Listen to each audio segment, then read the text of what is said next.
G'day, legends. How are we?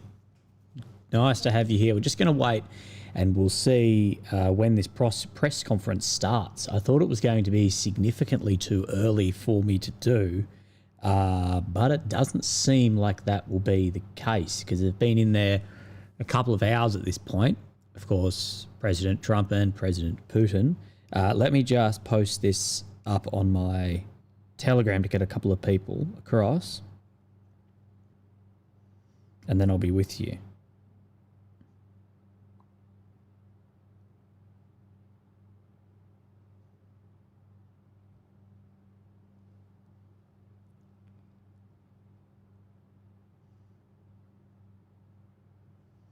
Right, good evening, good morning, whatever it is. Okay, we're going to switch across onto what the ABC is banging on about. These two groups just hanging out on a military base waiting for President Zelensky to get there. Wouldn't that be interesting? And I want to... Okay, so they're just still speculating on what is or isn't actually going to take place. We're just going to watch until this press conference starts because this is the bit we're actually interested in, is the press conference and what has been said, what is going to happen, because a lot of people, including myself, don't really have high hopes for what's going to become of this, but you never ever know. Especially with these two. Swapper 23, g'day mate. Alonzo, more Willy streams. Cheers, my boy. Alonzo, I don't mind streaming. It's just not really a platform that works well with how I make videos, I guess. Gonna try and... So for those... Oh, no, I don't want that. For those who didn't see when when Putin got off the plane, Trump waiting for him, they did meet. They may as well have embraced. It was basically a high five at this point.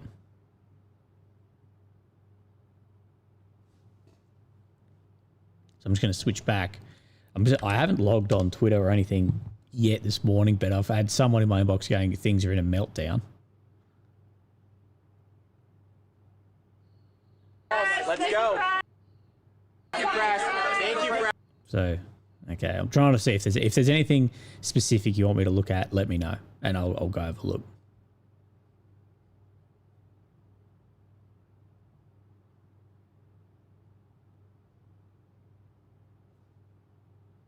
But of course, like I said, there's always so much effort to control the narrative, and that's why over the last and the next little while that you just need to be careful of information that then comes and goes, because of course they will be trying to steal narratives, and not only steal but create that pseudo environment of which we talk about. It walked Putin between F-22s. Yeah, we saw it walked between the F-22 fighter aircraft and the B-2 Spirit did a flyover with the F-22s as well, which is awesome. No one doesn't like fighter jets.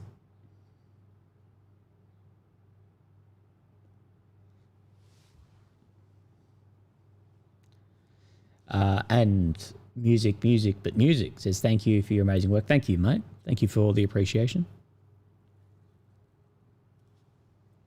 So just while the screen's on me, I'm just having to be honest, it's just very early here. Well, it's not very early, sorry. It's only 7:40, but I only woke up, I think I woke up an hour ago, so it's 6:40, 6:50 on Saturday. So I'm just trying to catch up on, I don't know what's going on so far. Eden's Mind, who's always in this. I find it funny Putin wants to talk Iran and Palestine instead of war. Also, no offense, you're a better streamer than YouTuber. I don't think I'm a better streamer than YouTuber. I don't know what to say half the time during the stream, but I'll take it. There's going to be a lot more on the table, and I think like I said, the problem is Trump needs to keep Ukraine being spoken about on the table, because if they rocked up and it was these are our only positions, then it could just be well, we're not going to speak about that. We'll speak about other stuff, because if it says, well, it's only going to start with a ceasefire, and he goes, well, we're not prepared for that. That you don't want that to be end of conversation. That was that great quote back in the day that said that if you're not at the table, you're on the menu. And it is true. And so Zelensky needs to maintain, to be at the table, and Trump needs to, if he wants to settle this, keep Ukraine at the table as well. Yo, Willie, hey, James Brown, hope you're good. Someone said it's AMK coming on for a show. Mr. AMK and I are planning to do a podcast at some point. We're just trying to find time that works for both of us. Of course, I'm back on treatment next week, so it won't be in the next week. I've had to actually delay a couple of podcasts. I had a podcast, of course, with our economist set up, but if that's in a week, that's fine. The economy is not going to go anywhere. Right, so the ABC. Actually, which live stream should we be looking at? I'm having a look for. If someone says from your point of view, the man of the future. I'm probably gonna go on the ABC press conference. Is that the one we should be doing?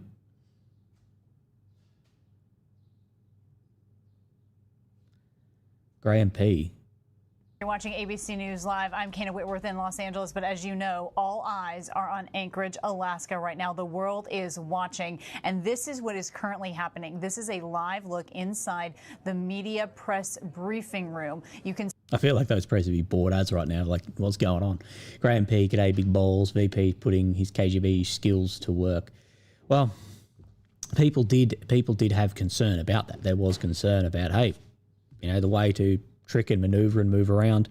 And I've always said this. I've always said you can't put disagreement and competence as synonymous words because they're not. And I've said this. If you get someone like Rubio and Lavrov, I wouldn't be surprised if there's diplomatic outmaneuvering there too.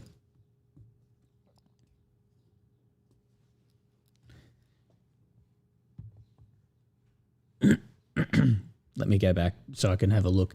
There's already people claiming, some of the biggest ones here, saying that they didn't even send the real Putin, that it's a fake. Every time someone claims like the US meets a fake Putin, you don't think that the US, like the CIA, would actually be investigating, like, if it is or not? Like I think they're going to be like, hey, that's not the real guy before people on Twitter. Slow Hardware from NZ. Thanks for what you do, big boy Willie. Well, added boy. Thank you, Slow Hardware, mate. I appreciate that.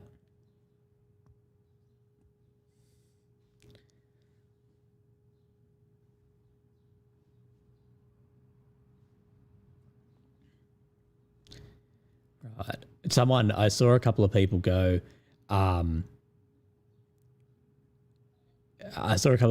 Putin's still stuck talking about the 15th century. Give it another couple of hours and we'll get there. Of course, a reference to Tucker Carlson's interview with Putin and the historical education. We see, oh my God, Noel reports here in the back of him. I think they call that the Beast, is it? The presidential car, Putin and Trump, with Putin giggling. By the look of it.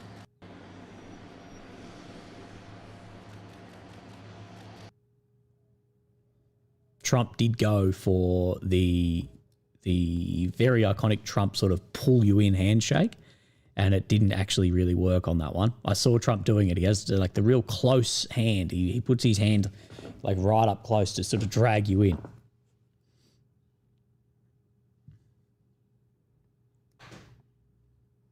But let me know, like, what do you think is going to become of this? Like, do you think it's going to be positive? Do you think that, because the way it was least spoken about was that it was basically that the US and Russia, they would come to some sort of agreement and present that then to Europe and to Ukraine.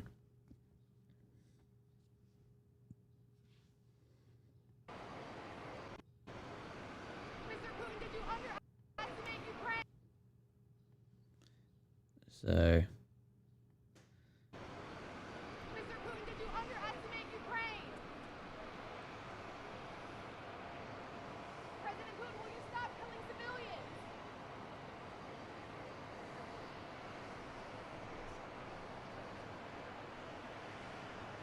President Putin, how can the U.S. trust your words? And off they go in between the F-22s. No Minsk 3. Yeah, that's what I've had a lot of people saying is the distrust at the moment is just absolutely absurd. Let's see what Zelensky is saying. Didn't hear the engines loud. Well, it would have been loud out there if you've ever been on a runway.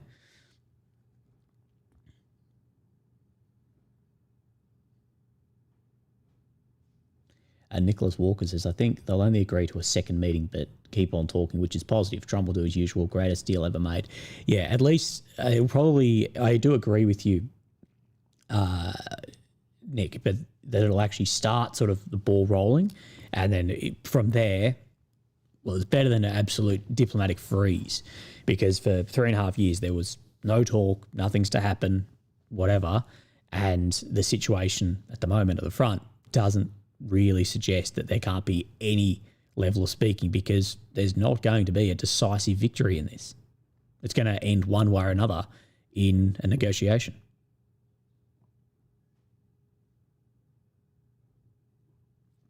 People ask me what I think about the map that Deep State is showing with the Ukrainian forces cutting off in between the Russian push. Again, I haven't had the time to actually really look into this yet and see what other mappers are saying about it. So if you don't know what I'm on about, it is this part here. This is Zloty Kolodiyaz, and there's been a push and split in the middle here. Now, this is always the risk. If you make, this is why I always talk about you need to exploit and widen any push like this. But again, I'll look into it a little bit later. I'll look at what other mappers are saying. Someone said there's geolocations that push back against this claim. Deep State themselves said it's far too early to speak of like stabilization. So again, at this point in time, I don't know. Especially today, I'm a bit cautious on any, because this map we know has been used for informational warfare before, and I'm always a little bit cautious to maps of any maps on days that are massive for PR and information. And I agree with Nick that it's fog of war. It's impossible to tell exactly what's happening at the moment.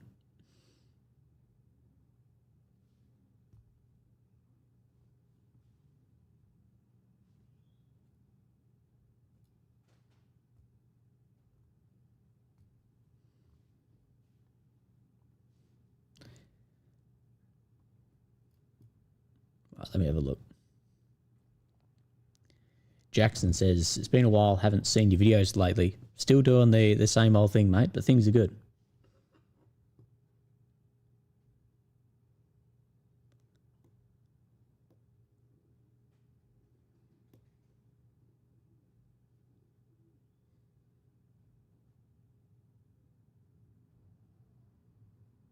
Dude, Twitter is just a mess at the moment. Oh my God.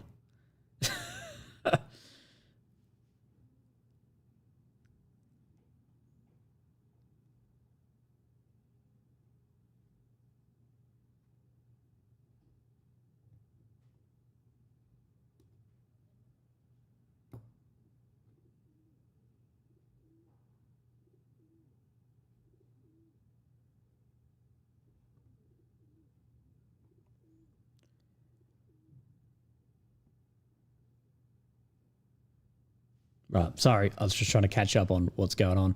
So ABC, then they're still not crossing to it. It's running well over time. Someone did say to me it was meant to be at 1500 local time. Press conference about to begin. Right. Here continues on ABC News Live of this historic summit between President Trump and Russian President Vladimir Putin. This is video from the Kremlin account here of President Putin leaving this meeting. We're told again from Can you guys hear that, by the way? That the narrow-based negotiations have ended and the press briefing room has filled up. More to come here on ABC News Live. Okay. Press briefing room is full. Negotiations look like they are ready to begin at some point in time. Let's see. We are here. Oh, I'm not going to play their bloody ad for them.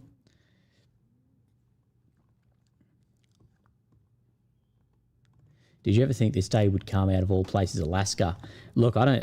As far as all places, we never knew where it would be. But did we think this day would come? Yeah, eventually. Like wars end in negotiation, even in desperate times. Wars eventually end in some level of negotiation. Also, thank you for Waltz Electronics on the PayPal. I really appreciate that.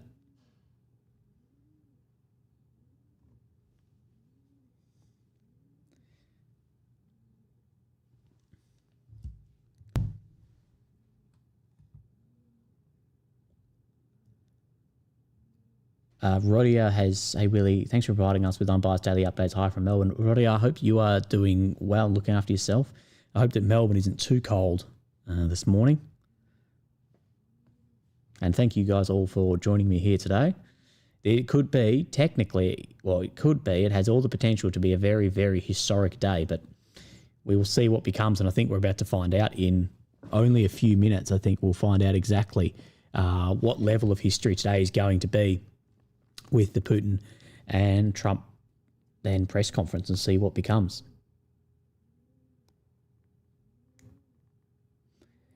Slab Steed says land of resources the reasons this war started and discussion that will determine its end. It's war is politics, so it will end by political ways, but we'll see. Buzzing Putin with a B2 immediately after getting off the plane doesn't give me high hopes. I think people are reading into that too much. It's a military flyover. Like, yeah, okay. It might be a show of force, but it's a military flyover. Tyler Pitre, you're the man, Willie. Thank you, Tyler. Mate, no need to do that, but I really do appreciate your fantastic donation. Thank you very much. Right, let's see. Our special coverage of the high-stakes summit between President Trump and Vladimir Putin. It does seem like we're getting closer and closer. For his Russian counterpart, and now the press is awaiting patiently. There would have been people just internally exploding seeing when these two met in the friendly way that they did. But as I've said, I think behind closed doors, Putin and Trump probably can relate to each other a lot more than a lot of other leaders, both in the way that they act and the power of the nuclear deterrence of the states as well. And it's what it is at the moment, and so much. It's so funny to see all these like American bloggers or YouTubers or Twitterers or whatever complaining about this, who I know for a fact would have voted for Trump. Like, have a look at some of the bloggers and stuff complaining about this, and then I'm like, there's no way you voted for Harris, mate.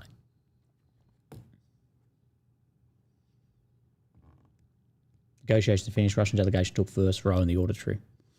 Oh, yes, you can see them right here.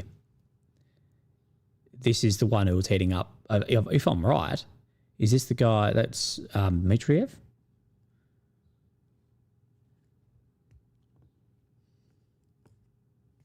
There's more to it. We're just going to wait until we actually get then the crossing for the live for the Trump-Putin summit. It is muted at the moment, but we will get to it. Willie, there's almost been no updates on Russia's plans in relation to Odessa if the Russian offensive continues. Is there a chance for the Russian forces to capture it? Look, something like Odessa is a long, long way away.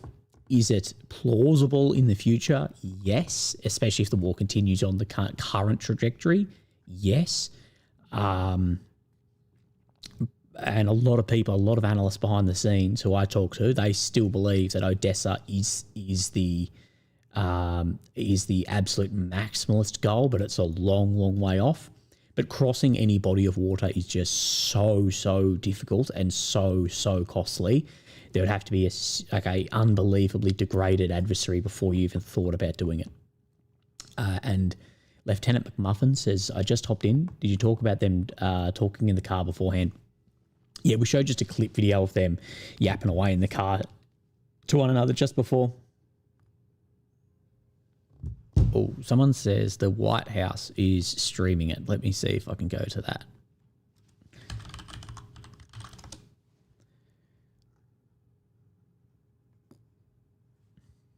Right. This is going to be way better. Sorry. Thank you to my friend that sent that across.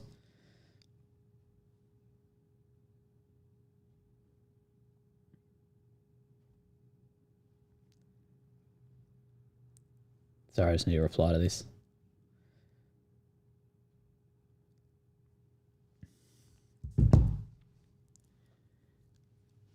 Shrimp says, even if US and Russia agree to something, we'd have to get Ukraine to agree as well. We should not jump to conclusions, but pray for peace. Shrimp is 100% correct. But what I have said is America does have incredible leverage over Ukraine. Now, people hate that, but it is the way. When you are the one who you have a state that is solely reliant on your military hardware and your ISR technology and a lot more further, there is a hell of a lot of leverage there. And at the end of the day, if Trump says, Zelensky, this is it, Zelensky has two options. He can either continue the war at a severely degraded position from what it would have been 10 minutes before Trump said that, or to somewhat come to the table. And Trump has some leverage on Putin, of course, economic, but it's not the same. Trump has significantly more leverage on Ukraine than he does Russia. And as we've seen so far, the economic leverage over the past couple of years, it hasn't had anywhere near the effect that people thought it would. Of course, has it had effect? Yeah. Okay. Has it had the desired effect? No.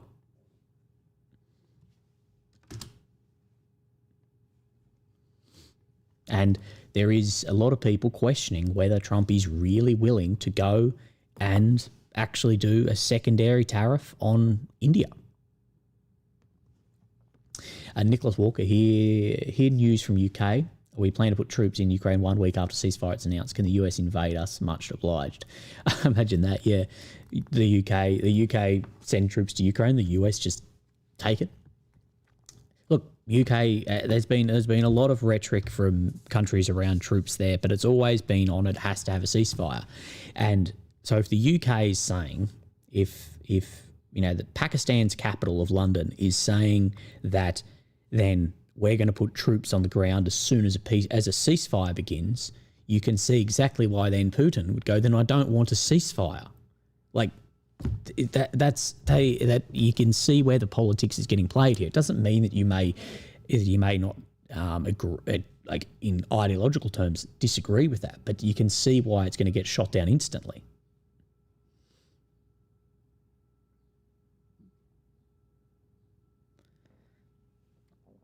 So at the end of the day, it doesn't matter if you like it or not. As I believe my title of my videos yesterday was, at the end of the day, battlefield will dictate the negotiation or the talks.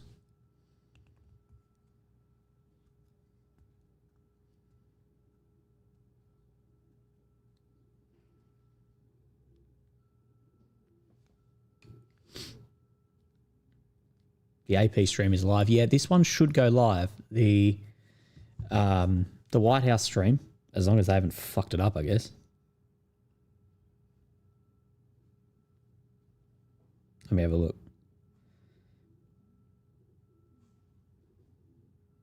Associated Press. Oh yeah, AP is live, but it's just looking at the lecterns. It's not actually doing anything yet.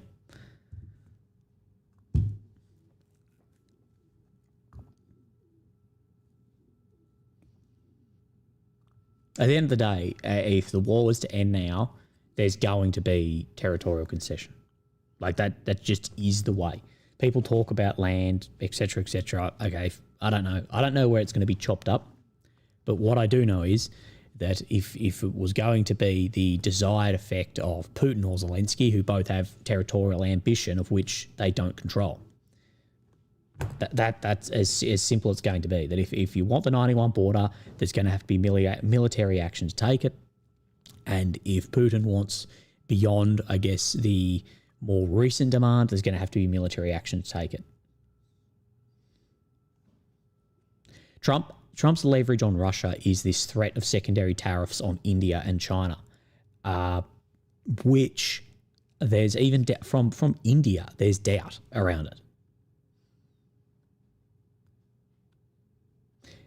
Bertie says, thanks for reporting on this, Willie. In 25 years, when we look back on these events, we'll remember your insights and effort. Thank you, mate. I hope so.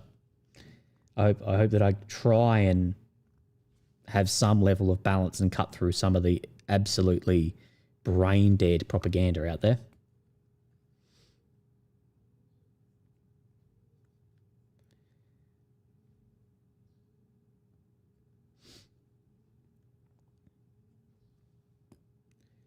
And Tristy says, which only bring BRICS closer together. Yeah, that's the problem, Tristy, is everything has an equal and opposite reaction. Then you go after India and China. Next thing, exactly what's going to occur is it's going to bring BRICS closer together. And again, this is going to be a further strengthening of alliances that threaten the USD. Shrimp says, what about your recent feud on Twitter? No jab, by the way. Mate, it's not a feud. I made a quip. Maybe I shouldn't have made it. It got blown way out of context and cropped into a way that don't show the conversation. But I don't care. I'm like, I want to do an interview, leave it, take it or leave it, and it's just, yeah, it's been ridiculous. Can we have peace without concessions? No. Peace without there's no peace without concession.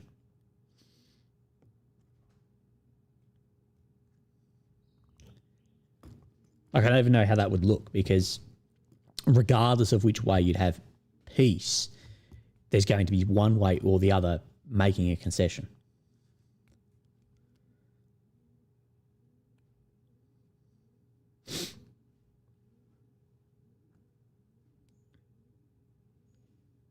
I just don't know what's going to happen to all of those that sold a primrose path and continue to after this. I spoke to someone in the military about this the other day, about like these people that left and monetize this and blah, blah, blah. What would be like if they come back? There's going to be a lot of people who are conscripted and everything. Like, what's going to happen then? He wasn't very positive about it.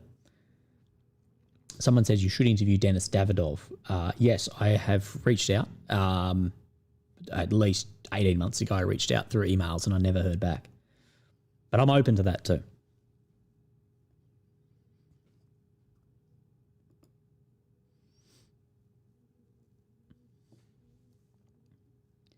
But we'll see what will become. Maybe this is going to come out and maybe Putin will say, I was wrong, I shouldn't have done this, I'm falling back to the border. Maybe that'll happen. Botcherbird says, is there a possibility that the US regime change treatment will be against Europe? With the US turning its attention to Asia and Europe, unwilling to fix its industrial capacity and leadership. I think Europe is trying to fix its industrial capacity, its manufacturing, but the leadership in the US and Europe, they just are on very, very, or at least Central Western Europe, are just on very, very different trajectories to what the US is. And this does, I think there is massive concern in Europe about Trump meeting and talking to leaders like Putin. And the US attention is absolutely in Asia. That's where, of course, there are regional hegemons developing or developed. And the amount of industrial capacity there is insane. Populations are huge and growing. So, again, there is absolutely, was Trump trying to move away from what's happening here towards the greater threat to America, which is China, and focus on that.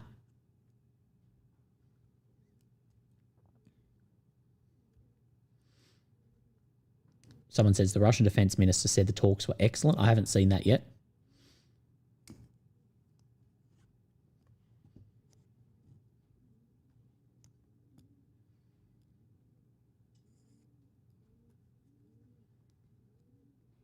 Meeting has ended, apparently.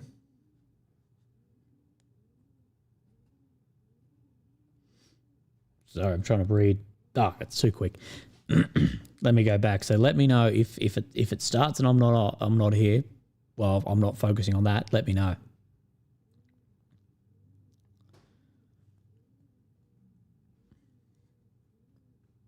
But there also needs to take into account, we always talk about this, the reality of the battlefield as well. That in a territorial discussion, it will matter. It will absolutely matter who is on a better position in the battlefield. And overall, on the battlefield, there may be areas of good and bad, but overall on the battlefield, Russia is in a significantly better position at the moment. That is just a fact. For all the for all the data points that matter as far as manpower, fires, momentum, etc., they're in a better position at the moment. And if there's a territorial discussion, like it or not, that is going to come into account. Willie, what's going on in North Pokrovsk? Russians say they're expanding and consolidating. Armed Forces of Ukraine says Russians are dying of thirst and cut off. Someone's lying. Brett Lapointe, I think you. Firstly, thank you very much for your donation. Secondly, I think you'll find everyone's lying all the time, and it's probably somewhere in the middle. What I would say, and I have been saying for a couple of days, is especially these days, like today, when Trump and Putin are meeting, be very careful of anyone trying to exploit the informational sphere and drown this out at the moment. I'm going to try and cut through and look at other maps and whatever of what's actually happening, and we'll know in the coming days. This is one thing I know, media and myself included, is today and this and that and that. But you know, in Pokrovsk, we will know in a week whether it has been cut off or not, or has been successful and consolidated or not. So we will just see. Alex says, what do you think will come out of this meeting? I think there'll be some promise for economic working together. I don't think much beyond that. Shrimp says, my last comment, I promise. When I was recommended to your content, people said you're a doomer. What do you have to say about that? Again, no jab, I just love your content, man. I take that I am a doomer. Maybe I am a doomer. But where I'd see is I've gone from a pro-Ukrainian idealist to a pro-Ukrainian realist. And I believe ever since 2022 and since 2022, as far as strategic battlefield effect victories, Ukraine hasn't had any since then, 2022. Not that there hasn't been victories, but there hasn't been any victories to change the scope of the strategic outcome on the battlefield. And I want Ukraine to be in the best position possible at a negotiation or for the survival of the state. And at that point at 23 is when there should have been smart enough people in these spheres of influence in the world to say, this might be the best that it gets. But I'll take that I'm a doomer, sure. But the reason I'm a doomer is I understand that attritional war drop-off too, and that's what I've been saying you can't let happen. And there's thousands, tens to the hundreds of thousands of people now dead. Southpod says, I get this live, but after a run, I think it's carried more subtext than standard military prop. Maybe so.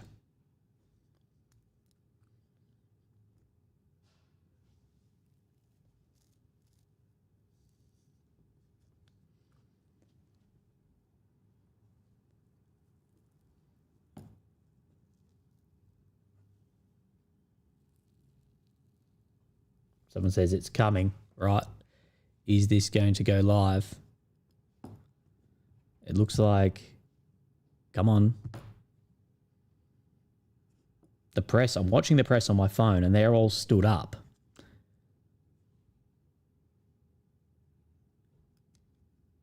think they're about to come out.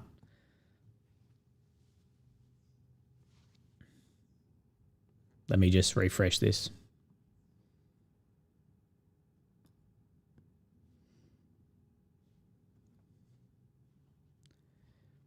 Nothing yet. I'm watching the AP one on my phone in case something goes on at the White House one.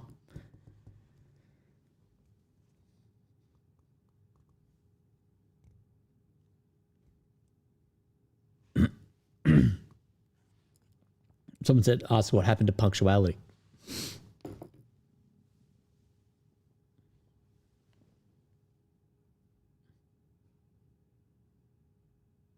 No chat at the White House live stream. Trust me, that would be wild.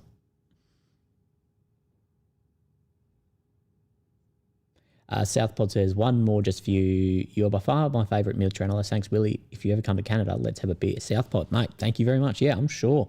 I don't know when I'm going to come to Canada. But if I'm ever there, mate, please, yes, we'll get a beer.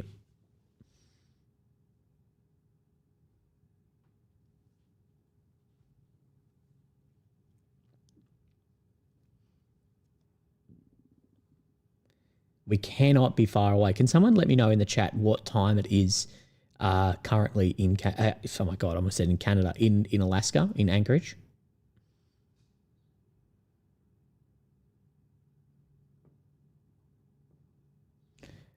Rusky says, hope the chemo goes well this week. Thank you, mate. Yeah, tomorrow afternoon or evening I'll start the chemo. Keith Kellogg has just entered the press room. Let me have a look on AP. Yeah, I've got like the AP one open here on my phone. Oh my God, my screen's dirty. So I'll watch that. I'd rather have the White House one, but we will see.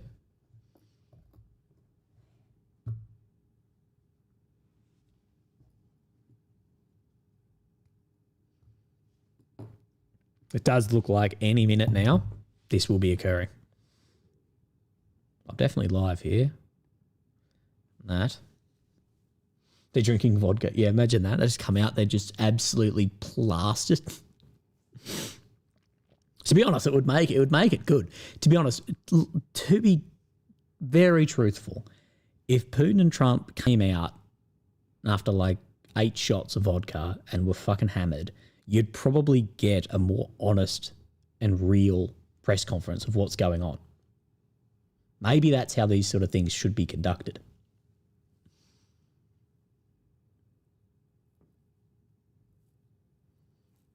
Someone says, I like your videos. If they do put an end to this, please continue making videos on different topics. Maybe so. Yeah, I'll see. I have no idea what I'm going to do following this. I'll be happy if I'm out of a job. But I may continue making videos. I do enjoy it. It gives me something to do. Samuel Didsbury on PayPal says, Willie, it's surreal knowing a press conference as important as this one is likely to show up in documentaries on the war in years to come. Let's just hope the documentaries aren't made by the Daily Mail. Also, your bookshelves behind you have always made me curious. Have you got any personal favourites you'd recommend to us viewers, apart from On War by Clausewitz?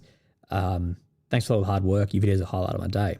Love from the Islamic Caliphate of Englandistan. Samuel, mate, thank you very, very much. Look, personally, I think unless you have a real background in like war theory, don't read On War. You're better off reading some breakdowns of On War from academics doing it. As far as reading, what would I recommend to read? I think Public Opinion by Walter Lippmann is really good, but if you can see through some of it. The Tragedy of Great Power Politics by Mearsheimer is fantastic. World Order by Kissinger is very good. What else? I'm just looking because I've got a pile over here. And A Stranger to Myself is the favourite book I've read about, favourite book I've read for a long time. Regarding just how soldiers are on the front line. And if you're not, it's very hard to get a copy of A Stranger to Myself, but it's basically a German soldier's diary. That's basically all it is. And it's about him, I guess, losing his mind in war and becoming obsessed with it. So something like that. I don't know, like that would be a good starting point. It depends, of course, it really depends what you're into.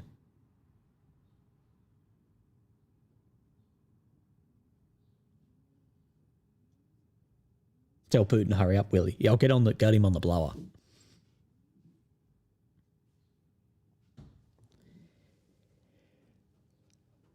Oh, the meeting's over. They should be out. Something's happening on AP stream. People are taking photos. They never arrive. I can't see. It's very small. It's just more of the delegations and people rocking up. There is movement, though.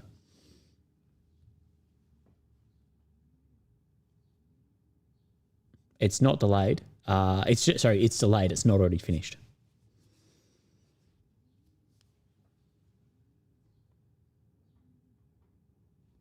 Sing until it goes live. That'd be quite something.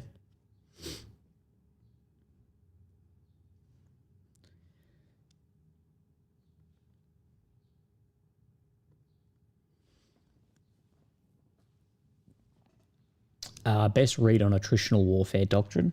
Planning for Protraction is fantastic by Skander Raman.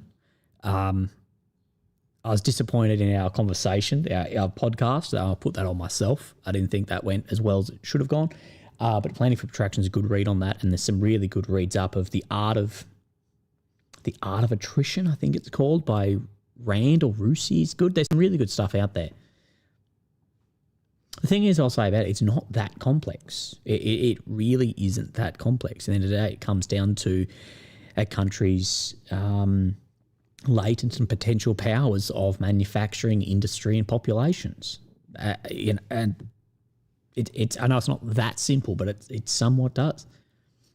But all of this, of course, everything is written with a bias and objective. You just have to be switched on enough to start to see through some of that, but look at the lessons that are in it. And if you want to learn about attritional war, read about academics who write about attritional protracted war with with China, America. Because that war hasn't happened or isn't happening at the moment, there's not so much emotional bias in it. Whereas if you read them talk about war in Ukraine, they don't want to apply some of the hard truths of attrition.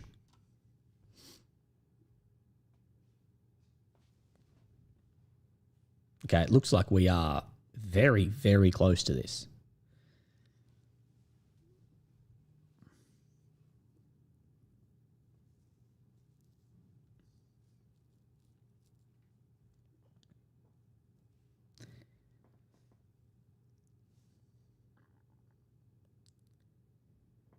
Right, AP is just live looking at the lecterns. Trust me, I'll go live on the if White House page doesn't put it up, I'll go live on something else. Oh, okay. It's all rise for the United States of America and President Putin.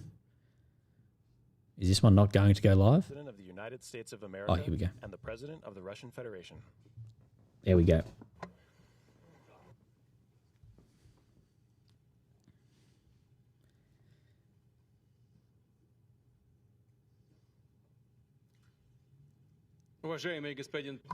Mr. President, ladies and gentlemen, our negotiations have been held in a constructive atmosphere of mutual respect. We have very thorough negotiations that were quite useful. I would like to thank once again my American counterpart for the proposal to travel out here to Alaska. It only makes sense that we've met here because our countries, though separated by the oceans, are close neighbors. So when we've met, when I came out of the plane and I've said, "Good afternoon, dear neighbor. Very good to see you. In good health and to see you alive." I think that is very neighborly. And I think that's some kind words that we can say to each other. Sorry, I'm taking notes. We're separated by the Strait of Bering, though there are 2 islands only between the Russian island and the U.S. island. They're only 4 kilometers apart. We're close neighbors, and it's a fact. It's also important that Alaska has to do with our common heritage, common history between Russia and the U.S., and many positive events have to do with that territory. Still, there is tremendous cultural heritage back from the Russian America. For example, Orthodox churches and a lot of more than 700 geographical names of Russian origin.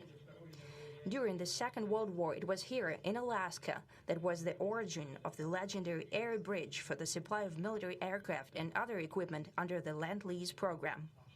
It was a dangerous and treacherous route over the vast emptiness of ice. However, the pilots of both countries did everything to bring closer the victory. They risked their lives and they gave it all for the common victory. I was just in the city of Magadan in Russia, and there is a memorial there dedicated to the Russian and the U.S. pilots. And there are 2 flags, the U.S. flag and the Russian flag. And I know that here as well, there is such a memorial. There is a military burial place several kilometers away from here. The Soviet pilots that buried there who died during that dangerous mission. We're thankful to the citizens and the government of the U.S. for carefully taking care of their memory. I think that's very worthy and noble. We'll always remember other historical examples when our countries defeated common enemies together in the spirit of battle camaraderie and allyship. that supported each other and facilitated each other. I'm sure that this heritage will help us rebuild and foster mutually beneficial and equal ties at this new stage, even during the hardest conditions. It is known that there have been no summits between Russia and the U.S. for 4 years, and that's a long time. This time was very hard for bilateral relations, and let's be frank, they've fallen to the lowest point since the Cold War. I think that's not benefiting our countries and the world as a whole. It is apparent that sooner or later we had to amend the situation to move on from the confrontation to dialogue. And in this case, a personal meeting between the heads of state has been long overdue. Naturally, under the condition of serious and painstaking work, and this work has been done in general. Me and President Trump have very good direct contact. We've spoken multiple times. We spoke frankly on the phone. And Special Envoy of the President, Mr. Witkoff, traveled out to Russia several times. Our advisors and heads of foreign ministries kept in touch all the time. And you know fully well that one of the central issues was the situation around Ukraine. We see the strive of the administration and President Trump personally to help facilitate the resolution of the Ukrainian conflict. And his strive to get to the crux of the matter, to understand this history, is precious. As I've said, the situation in Ukraine has to do with fundamental threats to our security. Moreover, we've always considered the Ukrainian nation, and I've said it multiple times, a brotherly nation. However strange it may sound in these conditions, we have the same roots, and everything that's happening is a tragedy for us and terrible wound. Therefore, the country is sincerely interested in putting an end to it. At the same time, we're convinced that in order to make the settlement lasting and long-term, we need to eliminate all the primary roots, the primary causes of that conflict. And we've said it multiple times, to consider all legitimate concerns of Russia and to reinstate a just balance of security in Europe and in the world on the whole. And I agree with President Trump, as he has said today, that naturally the security of Ukraine should be ensured as well. Naturally, we are prepared to work on that. I would like to hope that the agreement that we've reached together will help us bring closer that goal and will pave the path towards peace in Ukraine. We expect that Kiev and European capitals will perceive that constructively and that they won't throw a wrench in the works. They will not make any attempts to use some backroom dealings to conduct provocations to torpedo the nascent progress. Incidentally, when the new administration came to power, bilateral trade started to grow. It's still very symbolic. Still, we have a growth of 20%. As I've said, we have a lot of dimensions for joint work. It is clear that the U.S. and Russian investment and business cooperation has tremendous potential. Russia and the U.S. can offer each other so much in trade, digital, high-tech, and in space exploration. We see that Arctic cooperation is also very possible, and our international context, for example, between the Far East of Russia and the West Coast of the U.S. Overall, it's very important for our countries to turn the page, to go back to cooperation. It is symbolic that not far away from here, at the border between Russia and the U.S., there was a so-called international date line. I think you can step over, literally, from yesterday into tomorrow. And I hope we'll succeed in that, in political sphere. I would like to thank President Trump for our joint work, for the well-wishing and trustworthy tone of our conversation. It's important that both sides are result-oriented, and we see that the President of the U.S. has a very clear idea of what he would like to achieve. He sincerely cares about prosperity of his nation. Still, he understands that Russia has its own national interests. I expect that today's agreements will be the starting point, not only for the solution of the Ukrainian issue, but also will help us bring back business-like and pragmatic relations between Russia and the U.S. And in the end, I would like to add one more thing. I'd like to remind you that in 2022, during the last contact with the previous administration, I tried to convince my previous American colleague that the situation should not be brought to the point of no return when it would come to hostilities. And I said it quite directly back then, that it's a big mistake. Today, when President Trump saying that if he was the president back then, there will be no war. And I'm quite sure that it would indeed be so. I can confirm that. I think that overall, me and President Trump have built a very good, businesslike, and trustworthy contact. And I have every reason to believe that moving down this path, we can come, and the sooner the better, to the end of the conflict in Ukraine. Thank you. Thank you. Well, thank you very much, Mr. President. That was very profound. And I will say that I believe we had a very productive meeting. There were many, many points that we agreed on, most of them, I would say, a couple of big ones that we haven't quite gotten there, but we've made some headway.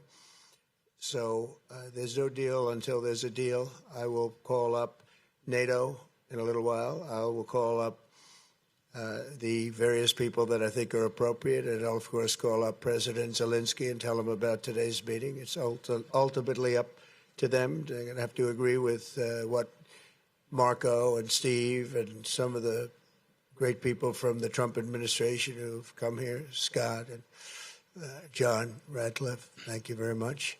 But we have some of our really great leaders. They've been doing a phenomenal job. We also have some tremendous Russian business representatives here, and I think, you know, everybody wants to deal with us. We've become the hottest country anywhere in the world in a very short period of time, and we look forward to that. We look forward to dealing. We're going to try and get this over with. We really made some great progress today. I've always had a fantastic relationship with President Putin, with Vladimir. We had many tough meetings, good meetings. We were interfered with by the Russia hoax. That made it a little bit tougher to deal with, but he understood it. I think he's probably seen things like that during the course of his career. He's seen it all, but we had to put up with the Russia hoax. He knew it was a hoax, and I knew it was a hoax, but what was done was very criminal. But it made it harder for us to deal as a country in terms of the business and all of the things that we'd like to have dealt with. But we'll have a good chance when this is over. So just to put it very quickly, I'm going to start making a few phone calls and tell them what happened. But we had an extremely productive meeting, and many points were agreed to. There are just a very few that are left. Some are not that significant. One is probably the most significant, but we have a very good chance of getting there. We didn't get there, but we have a very good chance of getting there. I would like to thank President Putin and his entire team, whose faces, who I know in many cases, other than that, whose faces I get to see all the time in the newspapers. You're almost as famous as the boss, but especially this one right over here. But we had some good meetings over the years, right? Good, productive meetings over the years, and we hope to have that in the future. But let's do the most productive one right now. We're going to stop really 5, 6, 7,000, thousands of people a week from being killed, and President Putin wants to see that as much as I do. So, again, Mr. President, I'd like to thank you very much, and we'll speak to you very soon and probably see you again very soon. Thank you very much, Vladimir. Next time in Moscow. Oh, that's an interesting one. I don't know. I'll get a little heat on that one, but I could see it possibly happening. Thank you very much, Vladimir. And thank you all. Thank you. Thank you. Thank you so much.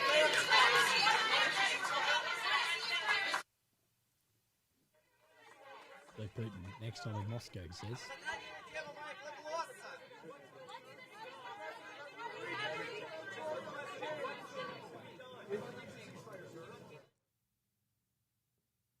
Right.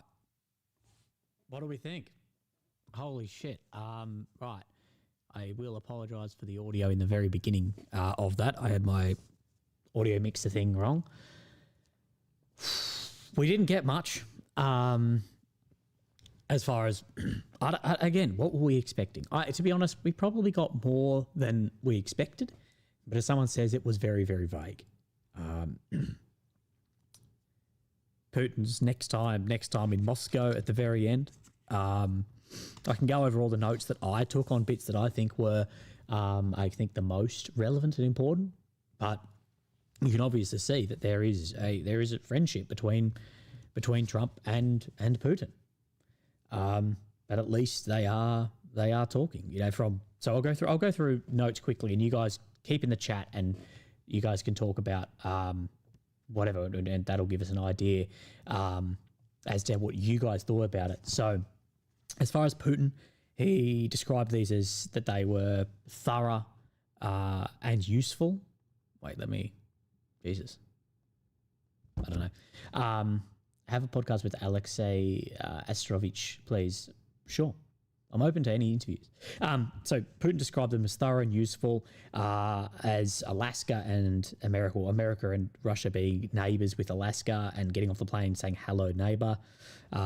He again touched on that it's the primary root causes and threats of security to our nation. But he says as he described Ukraine as a brotherly nation.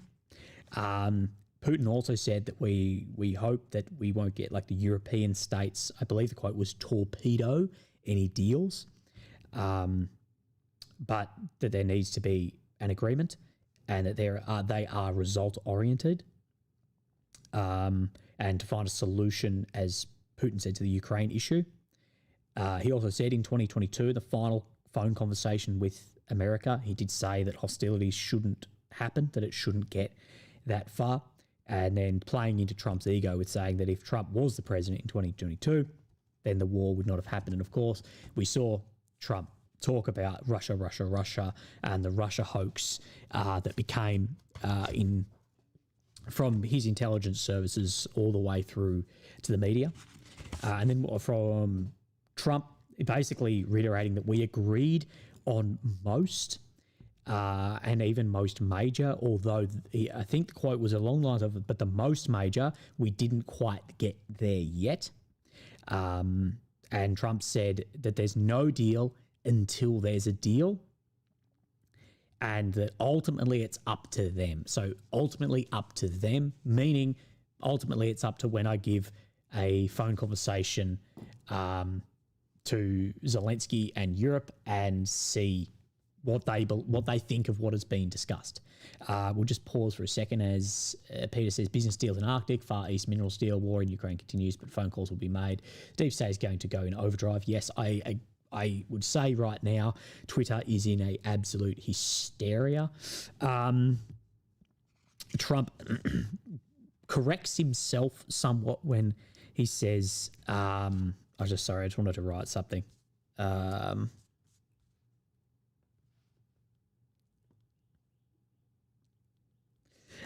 Trump somewhat corrected himself, and instead of calling him President Putin, he calls him Vladimir. So it shows, the relationship between the two, as Mr. 5673 Echoes says, the art of no deal.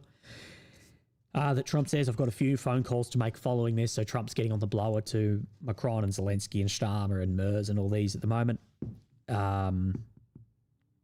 Described it as extremely productive, and he does say that one of the most significant parts of this we didn't get there, and of course the most significant we're thinking will be then territory.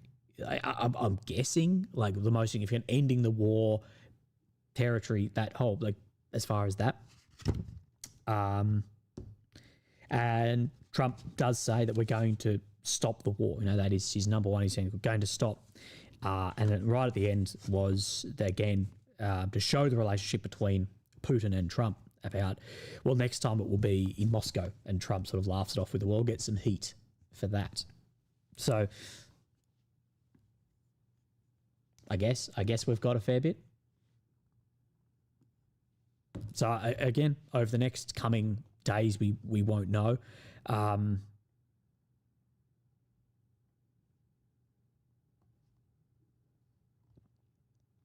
someone's written about the historical prepared remarks, and Trump's just off the cuff. Well, Trump gets heat if he goes to Moscow. Yeah. And they're planning for second meetings as well. So I never knew, like, to be honest, that's as good as I think anyone expected. Like no one realistically thought it was going to come out and go, you know, end of the war, it's done, we're pulling back, or the other way of Trump blow up and just go, we're sending B-2s to Moscow. Vladimir Zumbenko says, how's your health, man? You look good. In hope that Schumer and chemo is over with. Still 4 months left of the chemo. I start tomorrow for another round of the chemo, but health is pretty good considering. Donut Guard says, attritional war is like emptying a gallon of water while drinking as little as you can, putting small cuts and dents in the bottle. You drain and spill it out while reducing the capacity and taking little sips to wet your whistle. Yes. And talk of security guarantees, yet Putin did say that. I've got a note here on my Putin about the security of Ukraine, that Putin did say, I can't remember the word he used for it, but did speak about some level of security for Ukraine. Again, that's not going to be NATO. The US has made that clear.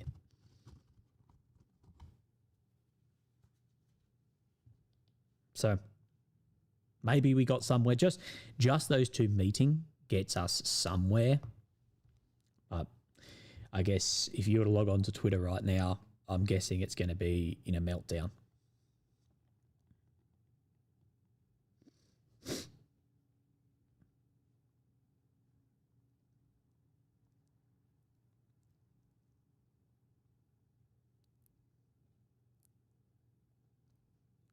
But remember that wasn't the real Putin. It's his body double.